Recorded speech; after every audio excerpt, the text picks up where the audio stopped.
지금 QLD TQQQ로 인생 역전하고 싶으신가요? 그러면 먼저 이 한 줄부터 받아들이셔야 합니다. 레버리지는 기회가 아니라 검증기입니다.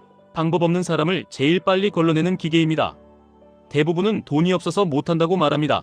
인맥이 없어서 못한다고 말합니다. 근데 진짜 문제는 그게 아닙니다. 성공하는 방법을 모르는 채로 같은 실수를 반복한다는 겁니다. 그리고 QLD TQQQ에서는 그 반복이 피가 납니다. 계좌가 아니라 멘탈이 먼저 찢어집니다. QLD는 나스닥 100을 2배로, TQQQ는 3배로 따라갑니다. 이 말은 수익도 빨라진다는 뜻이지만 실수도 3배로 빨리 커진다는 뜻입니다. 그래서 레버리지는 실력을 키워주는 도구가 아니라 실력이 없으면 실수를 폭발시키는 도구가 됩니다. 부자 1000명 넘게 만나며 반복해서 나온 말이 있습니다. 등가, 교환 필요, 기회와 확률, 이 세 가지가 사람을 갈라놓습니다. 이걸 투자로 번역하면 이렇게 됩니다. 대가를 내는 사람만 살아남고 필요한 사람이 기회를 얻고 확률을 올리는 사람만 오래 돈을 법니다. 등가 교환부터 박아두겠습니다. 많이 얻고 싶으면 많이 내놓으셔야 합니다. 시간을 내놓으셔야 합니다. 집중을 내놓으셔야 합니다. 기록을 내놓으셔야 합니다. 규칙을 지키는 자존심을 내놓으셔야 합니다. 내가 맞다는 고집을 내놓으셔야 합니다. 이걸 못 내놓으면 QLD TQQQ는 절대로 당신 편이 아닙니다. 여기서 사람들이 제일 많이 속입니다. 조금만 공부하고 조금만 노력하고 조금만 참아도 남들보다 빨리 벌고 싶다. 그런데 부자들은 계산을 이렇게 합니다.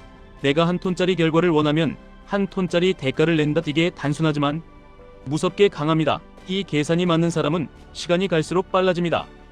필요는 더 냉정합니다. 세상은 필요한 사람을 찾습니다. 시장은 필요한 투자자를 남깁니다. 시장이 필요로 하는 투자자는 딱 정해져 있습니다. 규칙을 지키는 사람, 변동성을 견디는 사람, 손실을 인정하고 구조를 바꾸는 사람, 현금을 남기는 사람, 한 방을 포기하는 사람, 이런 사람에게 시장은 기회를 줍니다. 반대로 시장이 가장 먼저 털어가는 사람도 정해져 있습니다. 근거 없이 확신하는 사람, 낱말 듣고 추격하는 사람, 뉴스 보고 흥분하는 사람, 손실나면 복수하는 사람, 계획 없이 물타기 하는 사람. 기회와 확률은 여기서 끝장납니다. 기회는 늘릴 수 있습니다. 내가 움직이면 늘어납니다. 하지만 확률은 그냥 늘어나지 않습니다. 틀린 걸 고쳐야 올라갑니다. 똑같은 방식으로 시도만 늘리면 똑같은 방식으로 망하는 횟수만 늘어납니다. 레버리지는 그 사실을 친절하게 보여주지 않습니다. 잔인하게 보여줍니다. 이제 본론으로 들어가겠습니다. QLD TQQQ로 돈 버는 사람과 QLD TQQQ의 돈 받치는 사람의 차이는 딱 하나입니다. 규칙이 문장으로 고정되어 있느냐 아니면 감정이 그때그때 규칙을 바꾸느냐. 레버리지에서 감정은 항상 나쁜 타이밍에 똑똑해집니다. 오를 때 더 사고 싶게 만들고 내릴 때 더 팔고 싶게 만듭니다. 그래서 문장이 있어야 합니다. 문장이 손을 잡아야 합니다. 지금부터 문장을 만들어 드리겠습니다. 복잡하게 하지 마십시오. 10문장 필요 없습니다. 딱 6문장으로 충분합니다. 나는 상승 추세에서만 QLD TQQQ를 산다. 나는 급등한 날에는 사지 않는다.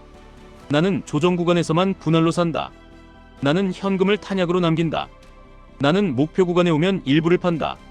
나는 같은 실수를 반복하지 않도록 기록한다. 이 6문장이 없으면 당신은 장이 좋을 때는 천재, 장이 나쁠 때는 피해자가 됩니다. 피해자 모두는 계좌를 절대로 키우지 못합니다. 여기서 바로 질문이 튀어나옵니다. 상승 추세가 뭔데요? 조정 구간이 뭔데요? 목표 구간은 어디인데요? 정답이 필요하다고 생각하시죠? 근데 부자들은 정답을 찾지 않습니다. 기준을 만듭니다. 그리고 그 기준을 오래 지키면서 조금씩 고칩니다. 그게 확률을 올리는 방식입니다. 기준을 아주 현실적으로 단순화해 보겠습니다. 추세는 현물로 보십시오. 레버리지로 보면 왜곡됩니다. 나스닥 100 현물에 가까운 QQQ 차트를 보시고 거기서 기준선을 잡으시면 됩니다. 기준선은 하나만 정하셔도 됩니다. 예를 들면 단기, 평균선 하나, 중기, 평균선 하나, 그리고 가격이 그 위에 있는지 아래에 있는지 이 정도만으로도 충분합니다. 중요한 건 화려한 지표가 아니라 일관성입니다. 조정 구간도 똑같습니다. 조정은 한 번에 끝나지 않는 경우가 많습니다. 그래서 조정에서 한 번에 때려박는 습관이 제일 위험합니다. 분할은 기술입니다. 분할은 겁이 아니라 설계입니다. 분할은 내 자존심을 분해하는 방법입니다. 내가 한 번에 맞추겠다는 자존심을 부수고 확률로 가는 길입니다. 그럼 분할을 실제로 어떻게 하느냐. 여기서 대부분이 망하는 이유가 나옵니다. 분할이라고 말은 하는데 실제로는 첫 탄의 절반을 써버립니다. 그럼 남은 분할은 의미가 없습니다. 이미 감정이 망가졌기 때문입니다. 그래서 저는 아주 단순한 규칙을 권합니다. 한 번에 쓰지 마십시오. 배번으로 나누십시오. 그리고 마지막 한 발은 끝까지 남기십시오. 마지막 탄약이 당신 멘탈을 지켜줍니다. 마지막 탄약이 있으면 사람은 공포에 덜 휘둘립니다. 없으면 공포가 지휘관이 됩니다. 다음은 매도입니다. 여기서 레버리지 초보가 가장 크게 다칩니다. 수익이 나면 더 욕심이 생겨서 못 팝니다. 손실이 나면 공포가 생겨서 못 버팁니다. 둘 다 감정입니다. 부자들은 매도를 성격으로 하지 않습니다. 절차로 합니다. 절차는 미리 정해져 있어야 합니다. 그 순간에 정하면 대부분 늦습니다. 가장 쉬운 매도 절차를 드리겠습니다. 목표 구간에 오면 일부 매도 전고점 근처에 오면 일부 매도. 이 일부 매도는 수익 자랑을 위한 게 아닙니다. 계좌 변동성을 낮추기 위한 장치입니다. 레버리지는 변동성이 줄어들면 생존 확률이 확 올라갑니다. 그래서 일부 매도는 수익 실현이 아니라 미래 실수 방지 보험입니다. 여기서 또 질문이 나옵니다. 그럼 얼마나 팔아야 하느냐? 여기서도 정답은 없습니다. 대신 원칙이 있습니다. 내가 흔들리지 않을 만큼만 팔아야 합니다. 레버리지는 멘탈 싸움입니다. 내가 수익이 났을 때 일부를 팔아본 경험이 없는 사람은 하락장에서 반드시 무너집니다. 왜냐하면 수익을 지켜본 기억이 없기 때문입니다. 수익을 지킨 기억이 있어야 사람은 하락장에서 버틸 힘이 생깁니다. 이제 인간관계 이야기와 연결해 보겠습니다. 기회가 사람에게서 온다. 이 말이 투자에도 그대로 적용됩니다. 왜냐하면 투자 실력은 혼자서만 잘하기 어렵기 때문입니다. 혼자 있으면 합리화가 쉬워집니다. 내가 틀렸다는 증거를 외면하기 쉬워집니다. 그래서 피드백을 받아야 합니다. 부자들은 피드백을 받는 걸 자존심 상해하지 않습니다. 오히려 그게 제일 싼 성장이라고 합니다. 여기서 섭외 이야기가 투자랑 똑같습니다. 메일을 보내야 한다. 많이 보내야 한다. 짧게 보내야 한다. 상대의 입장에서 써야 한다. 거절해도 예의 지켜야 한다. 똑같은 방식으로 계속 보내면 안 된다. 이게 전부 투자입니다. 투자에서 메일은 무엇이냐? 기록입니다. 주문 로그입니다. 나의 판단 근거입니다. 시장은 답장을 줍니다. 수익이면 긍정 답장, 손실이면 거절 답장. 여기서 대부분은 거절 답장을 받으면 화를 냅니다. 시장을 욕합니다. 세상을 욕합니다. 그러면 다음 메일도 똑같이 보냅니다. 결과도 똑같습니다. 반대로 성공하는 사람은 거절 답장을 보면 메일 내용을 바꿉니다. 진입 근거를 바꿉니다. 사이즈를 바꿉니다. 분할을 바꿉니다. 기준선을 바꿉니다. 이게 확률을 올리는 방식입니다. 그리고 섭외에서 중요한 게 하나 더 있습니다. 전화하지 말아라. 갑자기 들이밀지 말아라. 상대가 부담스럽다. 투자도 똑같습니다. 시장이 흥분했을 때 당신도 흥분해서 들이밀면 시장이라는 상대는 당신을 예쁘게 봐주지 않습니다. 그냥 가격으로 때립니다. 특히 급등한 날의 TQQQ는 전하는 행동입니다. 갑자기 들이밀기입니다. 대부분 거절당합니다. 거절이 하락으로 옵니다. 짧게 보내라. 이것도 투자의 그대로입니다. 내 기준은 길 필요가 없습니다. 짧아야 지킵니다. 길면 안 지켜집니다. 그래서 규칙은 한 줄로 만들어야 합니다. 지금 시장이 뜨거울 때는 긴 글을 읽지 않습니다. 손이 먼저 나갑니다. 그 순간 내 눈앞에 있는 한 줄이 손을 멈추게 해야 합니다. 이제 구체적으로 하루 루틴을 만들어 드리겠습니다.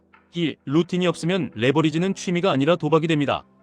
아침에 첫 번째로 할 일, QQQ 위치 확인. 기준선 위인지 아래인지 확인. 그 다음 TQQQ를 보지 마십시오. TQQQ부터 보면 감정이 먼저 켜집니다. 현물을 먼저 보고 레버리지를 나중에 보셔야 합니다. 두 번째, 오늘은 매수 가능한 날인지 확인 가능한 날이면 분할 계획, 확인 불가능한 날이면 아무것도 하지 않기. 레버리지에서 아무것도 안 하는 날이 가장 큰 수익을 만드는 날이 많습니다. 세 번째, 장 시작 후에는 가격을 자주 보지 마십시오. 자주 보면 트리거가 계속 발동합니다. 트리거는 행동을 부릅니다. 행동은 실수를 부릅니다. 그래서 보는 횟수를 줄이는 게 실력입니다. 부자들은 화면을 오래 보지 않습니다. 규칙을 오래 봅니다. 네 번째, 매수 버튼을 누르기 전에 딱 한 줄 쓰십시오. 지금 내가 사는 이유는 무엇인가? 이 한 줄이 당신을 살립니다. 대부분의 충동 매수는 이 한 줄을 못 씁니다. 못 쓰면 사지 마십시오. 이게 규칙입니다. 다섯 번째, 매도하고 싶을 때도 똑같이 한 줄. 지금 내가 팔고 싶은 이유는 무엇인가? 이걸 쓰면 대부분 이런 문장이 나옵니다. 불안해서 답답해서 남들이 번다 해서 뉴스가 무섭다 해서 이런 이유는 매도의 이유가 아니라 감정의 이유입니다. 감정이면 절차로 바꾸십시오. 절차에 해당하지 않으면 안 팝니다. 여섯 번째, 잠들기 전에 체크리스트 3줄. 오늘 내 규칙을 지켰는가? 오늘 내가 반복한 실수는 무엇인가? 내일 한 가지만 고치면 무엇인가? 이게 확률을 올리는 방식입니다. 이제 많은 분들이 제일 궁금해하는 급락장 대응으로 들어가겠습니다. 여기서 살아남으면 QLD, TQQQ는 당신 인생의 가속기가 될 수 있습니다. 여기서 무너지면 QLD, TQQQ는 당신 인생의 브레이커가 됩니다.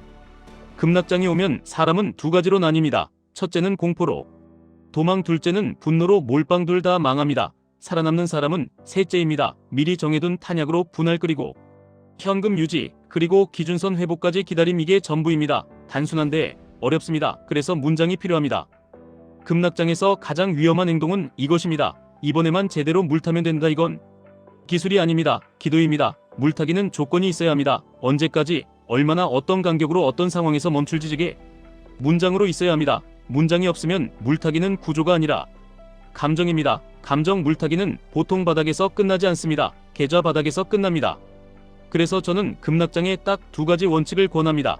첫째, 분할의 속도를 늦추십시오. 둘째, 마지막 탄약은 끝까지 남기십시오. 이 두 가지가 있으면 공포가 덜해집니다. 공포가 덜하면 손절 확률이 내려갑니다. 손절 확률이 내려가면 레버리지 생존 확률이 올라갑니다. 이제 상승장 대응입니다. 상승장도 함정입니다. 상승장은 사람을 용감하게 만들고 레버리지는 그 용감을 과신으로 바꿉니다. 그래서 상승장일수록 규칙이 더 필요합니다. 상승장에서 제일 위험한 건 추격입니다. 추격은 보통 최고점에서 나옵니다. 왜냐하면 그때가 제일 분위기가 뜨겁기 때문입니다. 추격을 막는 가장 쉬운 방법은 한 줄입니다. 나는 급등한 날에는 사지 않는다. 이 한 줄만 지켜도 당신은 많은 손실을 피합니다. 왜냐하면 급등한 날의 매수는 대부분 감정이기 때문입니다. 감정은 보통 최고점 근처에서 폭발합니다. 그리고 상승장에서 꼭 해야 하는 게 있습니다. 일부 매도 현금 확보. 이걸 안 하면 다음 하락장에서 멘탈이 무너집니다. 사람은 수익을 지켜본 경험이 있어야 버틸 수 있습니다. 지켜본 경험이 없으면 하락장에서 전부 내놓고 끝납니다. 이제 마지막으로 부자와 일반인의 차이를 QLD, TQQQ 관점에서 딱 한 문장으로 정리해드리겠습니다. 부자는 실수를 자산으로 바꾸고 일반인은 실수를 습관으로 만든다. 이 차이가 시간이 지나면 10배가 됩니다. 레버리지는 그 차이를 더 빨리 보여줍니다. 오늘부터 아주 작은 것 하나만 바꾸십시오. 매수 전 한 줄 매도, 전 한 줄 잠들기, 전 세 줄 이것만 해도 당신은 같은 실수를 줄일 수밖에 없습니다. 같은 실수를 줄이면 확률이 올라갑니다. 확률이 올라가면 기회가 늘어납니다. 기회가 늘면 계좌가 커집니다. 이게 부자들이 반복해서 보여준 구조입니다. 지금까지 1분 투자 하이젠버그였습니다.